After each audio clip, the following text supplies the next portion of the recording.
Rosalynn Carter is being laid to rest in her Georgia hometown today. Today marks the third and final day of remembrance events for the former First Lady. Former President Jimmy Carter joined family members in the memorial service yesterday and at the private funeral today at the Maranatha Baptist Church there in Plains, Georgia. That church located about a mile away of her final resting place, the Carter family residence. Hundreds gathered in Atlanta yesterday for a tribute service honoring Rosalynn Carter.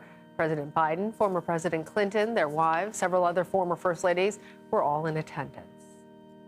CBS News senior national correspondent Mark Strassmann joins us now from Plains, Georgia.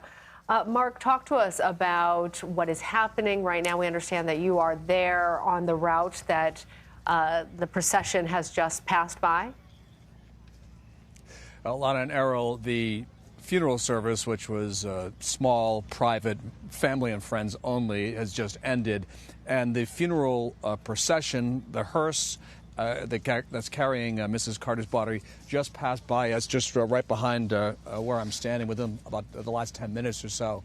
It was a very touching moment as the hearse drove past. Many members of the Carter family, I'd say close to 50, were walking alongside the hearse, walking and escorting her to the family compound, which is about a half mile or so from where I'm standing. And there they are going to have a private interment ceremony, a private burial, if you will, as she is laid to rest. The services were, over the last couple of days, were very different. I mean, they were similar in the sense that they both lauded her as personally and her career as a public servant. But the one yesterday, which was star-studded, you had in the room a total of 3 presidents, all 5 living First Ladies. That was more sort of a global in perspective. The one today was personal, was warm, it was intimate. Just a couple of hundred, maybe 200 people, maybe fewer than 200 people gathered in Maranatha Baptist Church, which was the Carter's home church here. Much smaller room, which probably helped with the intimacy here. And we heard just an awful lot to celebrate the life of Rosalynn Carter. It wasn't a period of grieving so much as it was a celebration of all that she accomplished and all that she meant to the people inside that room and beyond that room who may have been watching the ceremony as it unfolded. So really a sweet and touching day here once again. Many moments, many family stories that were shared. And what you always kept sight of here was that even though she was in many ways a global figure, to these folks, she was a wife, she was a mom, she was a grandmother, she was a great-grandmother, she was a friend. And that came through very, very clearly today and yesterday.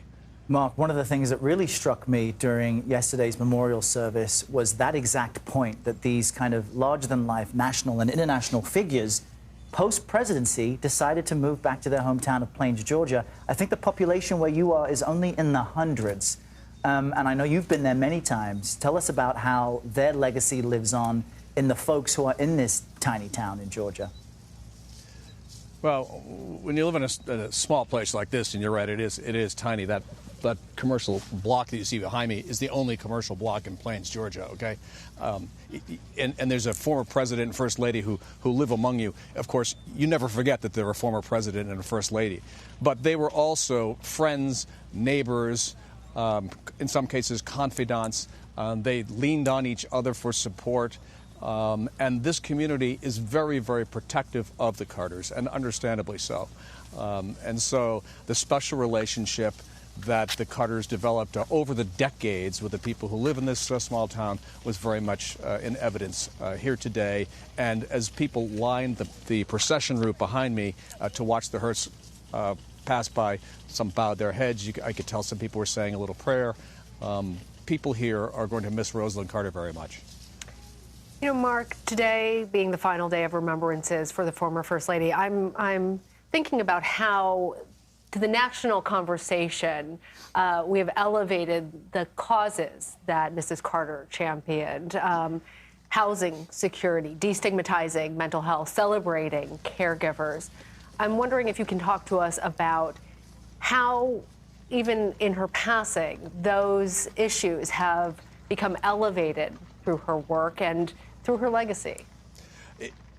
Yeah, she was a voice for the voiceless. I mean, she went around the world and gave and made other people's concerns and causes her concerns and causes. And if there was a child out there that she met, she thought of it as her child. Is one of the points that came through today. As the pastor said, she was a servant leader who always had a servant's heart, and that came through time and time again, regardless of which cause we were talking about. All right, Mark Strassmann, thank you. Thanks, Mark.